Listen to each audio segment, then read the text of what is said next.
Assalamualaikum warahmatullahi wabarakatuh. Bismillah walhamdulillah wa syukrulillah wassalatu wassalamu ala rasulillah Sayyidina Muhammad ibn Abdillah la hawla wa la quwwata illa billah amma ba'du. Rabbi syrah li sadri wa yassir li amri wahlul 'uqdatam min lisani yafqahu qawli. Para pemirsa, seluruh pecinta, pendengar channel Ngaji Ekonomi Syariah yang sangat saya muliakan dan mudah-mudahan selalu dirahmati oleh Allah Subhanahu wa taala. Alhamdulillah wa syukurillah. Hari ini kita sudah masuk di tanggal 23 Ramadan 1442 Hijriah. Patut kiranya kita selalu melahirkan rasa syukur kita kehadirat Allah Subhanahu wa taala. Kita diberikan tetapnya iman, diberikan kesempatan, kesehatan sehingga bisa menunaikan Syam Ramadan pada tahun kali ini dengan baik dan lancar. Mudah-mudahan semuanya diterima oleh Allah Subhanahu wa taala. Amin amin ya rabbal alamin. Para pemirsa pecinta channel Ngaji Ekonomi Syariah yang sangat saya muliakan, untuk melanjutkan Ngaji Ekonomi Syariah pada pertemuan yang lalu, perlu kami sampaikan supaya ada ketersambungan antara materi yang sebelumnya dengan yang sekarang, bahwa pada pertemuan Ngaji Ekonomi Syariah yang lalu saya sudah menyampaikan terkait dengan tema qad dan riba dalam Islam. Saya jelaskan pada kesempatan kala itu bahwa hutang piutang dalam Islam, dalam konsep ekonomi syariah itu bertujuan untuk saling tolong menolong atau ta'awun. Qad atau hutang itu bertujuan untuk memberikan rahmah, rifq, kasih sayang kepada saudara-saudara kita yang membutuhkan dan yang kurang mampu. Juga qad atau pinjam meminjam atau hutang piutang dalam Islam itu dalam rangka untuk memberikan taisiri umurihim, memudahkan ya persoalan saudara-saudara kita, problematika saudara-saudara kita. Juga dalam rangka bertujuan wa tafriji kurbihim, menghilangkan kesusahan saudara-saudara kita. Sehingga para ulama ya memberikan kesimpulan bahwa hutang itu hanya boleh bagi kita yang betul-betul membutuhkan, atau dalam istilah yang sering saya sampaikan adalah para kaum du'afa ya, atau fuqara dan masakin yang sangat-sangat membutuhkan. Dan juga saya sampaikan pada kajian tema kala itu bahwa dalam Islam dilarang mengambil keuntungan dari hutang piutang, sehingga Islam memberikan syariah yang namanya riba. Larangan bagi kita untuk mengambil keuntungan dari akad hutang piutang atau atau pinjam meminjam atau qad. Jadi barang siapa yang mengambil keuntungan dari hutang piutang ya, maka keuntungan atau tambahan pengembalian dari hutang piutang 1 juta minta kembalian 1.100.000, maka yang 100.000 itu namanya riba ziyadah, tambahan dari hutang piutang, dan itu dilarang dalam konsep ekonomi syariah.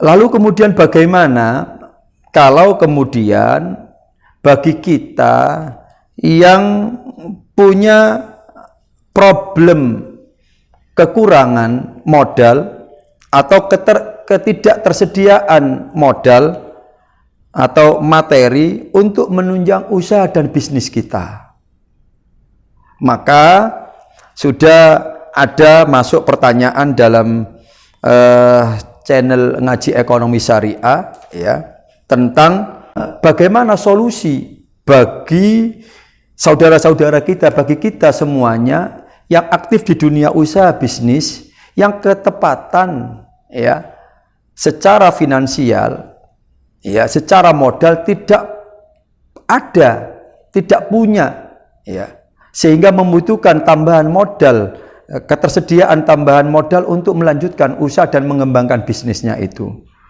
Maka tema kali ini akan menjawab ya pertanyaan tersebut ya. Jadi kalau kita ketepatan bagian dari orang yang punya usaha atau punya bisnis yang selama ini sudah concern ya, sudah disibukkan dalam kegiatan usaha bisnis, apa itu perdagangan, apa itu pertanian ya, atau yang lain ya, tapi ketepatan punya keterbatasan, ada kendala keterbatasan modal, padahal kita ingin mengembangkan usaha ini, ingin mengembangkan perdagangan dan mungkin pertanian, perkebunan dan yang lainnya, sementara terkendala keterbatasan modal. Selama ini yang banyak terpraktekkan ya di lembaga-lembaga keuangan konvensional, saya istilahkan konvensional, bagian dari beda dengan yang syariah, itu biasanya mereka mengajukan kredit atau pinjam kepada lembaga keuangan konvensional.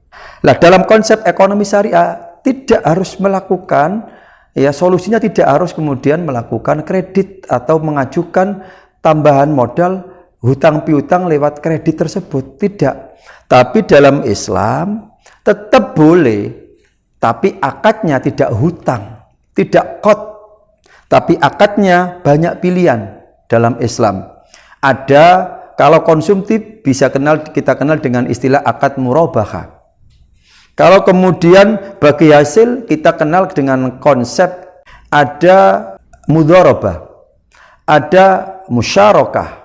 Kalau di pertanian ada muzaraah. Kalau di perkebunan ada musaqah. Ya. Ini salah satu cara yang memang diberikan oleh konsep ekonomi syariah, oleh Islam, supaya kita dalam mengembangkan usaha, mengembangkan bisnis kita yang ketepatan kurang modal, itu tidak menggantungkan jalan keluar lewat hutang, karena itu dilarang. Karena prakteknya di lapangan hutang mesti ada tambahannya, dan itu dalam konsep Islam disebut riba.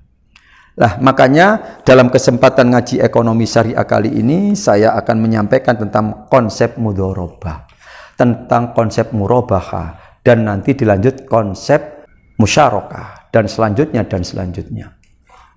Jadi ini hanya tawaran akad saja memang ya. Jadi satu sisi kita tetap boleh melanjutkan mengembangkan usaha dan bisnis kita dengan tambahan modal dari pihak lain, tapi akadnya tidak hutang, tidak qad, tapi akadnya adalah dengan mudharabah.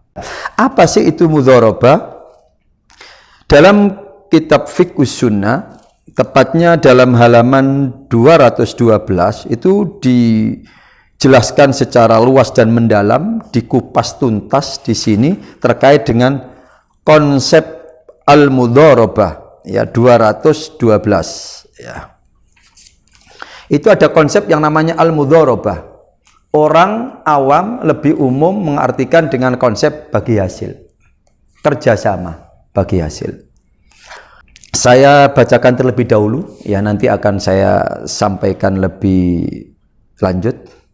Bismillahirrahmanirrahim. Al-mudharabatu ya.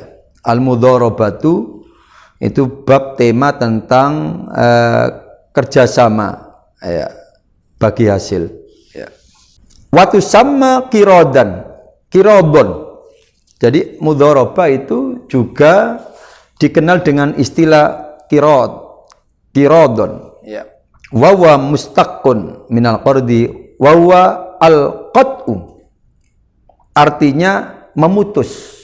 Maksudnya itu memotong.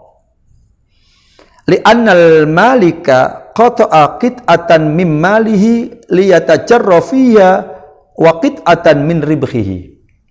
Nah, jadi ada yang al-mudharabah itu maknanya secara harfiah al-qat'u.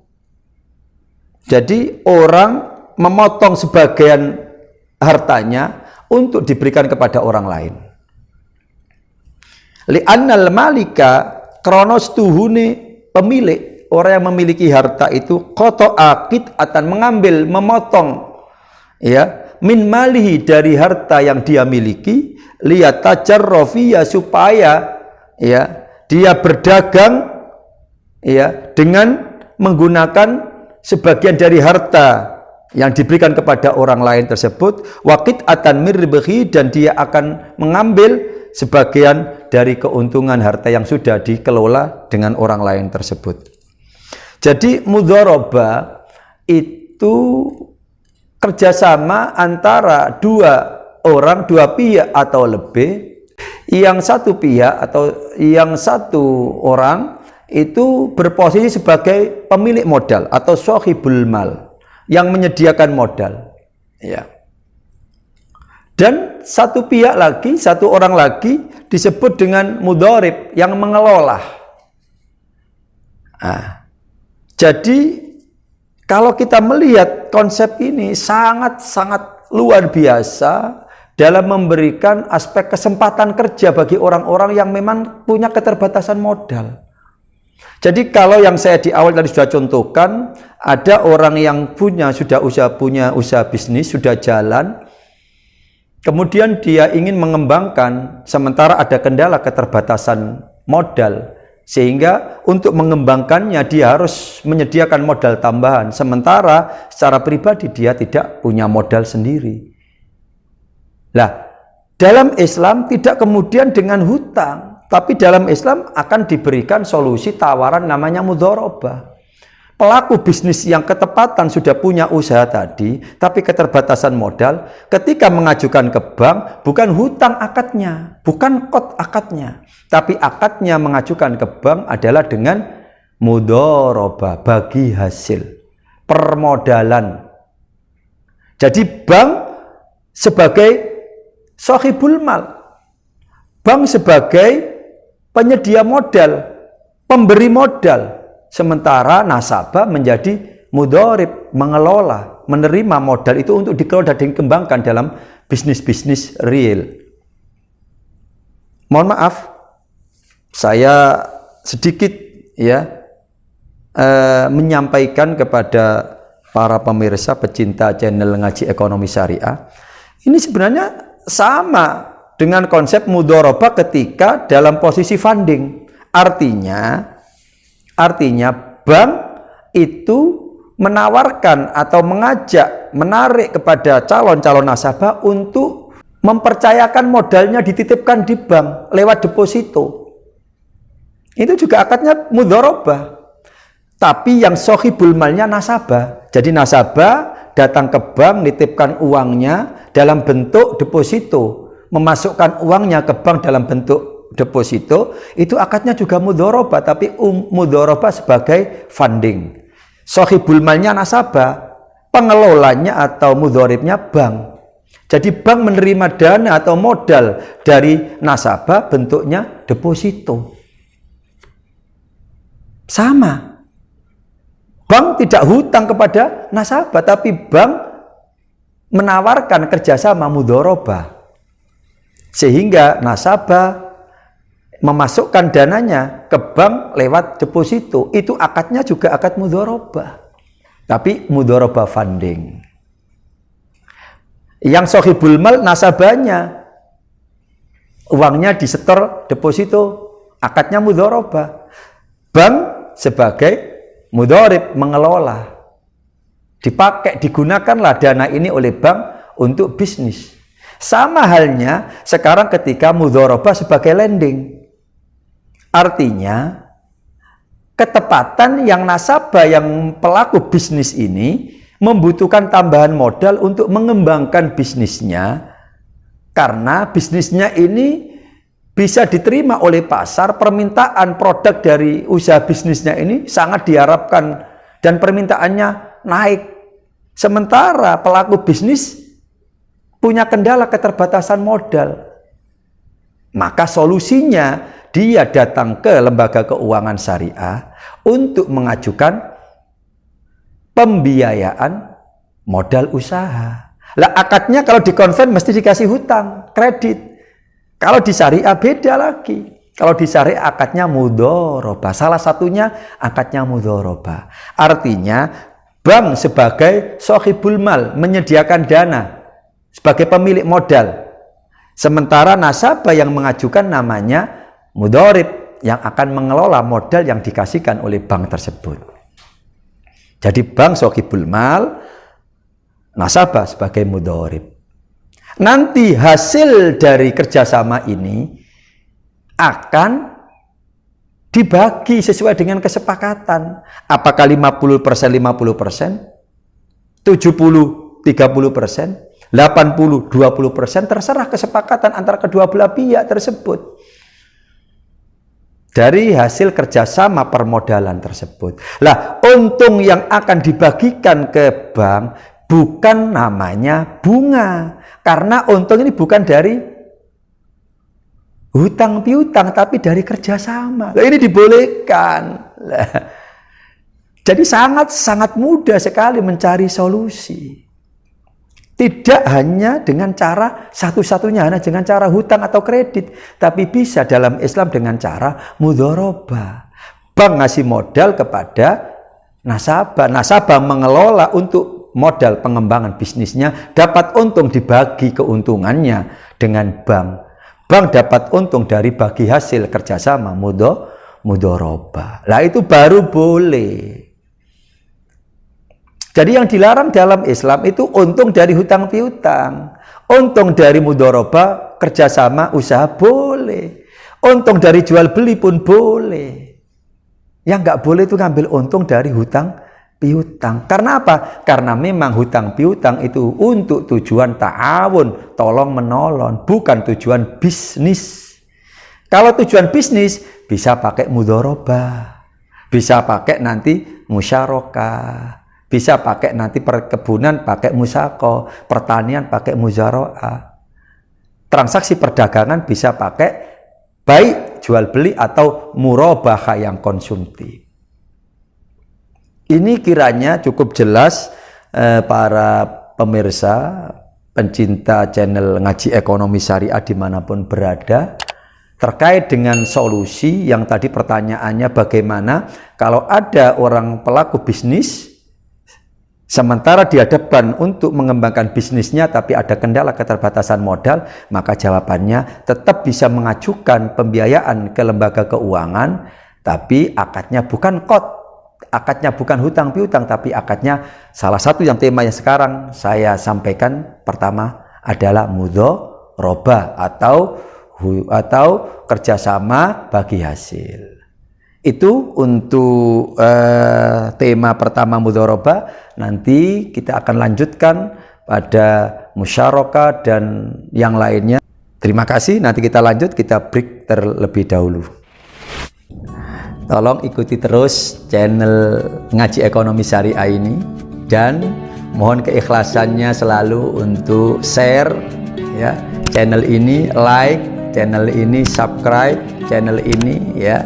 Karena semuanya itu adalah tidak ada biaya dan gratis, bahkan insya Allah dengan keikhlasan jenengan akan mendatangkan pahala yang tak terhingga luar biasa dari Allah Subhanahu wa Ta'ala, karena murni channel ini untuk syiar ekonomi syariah.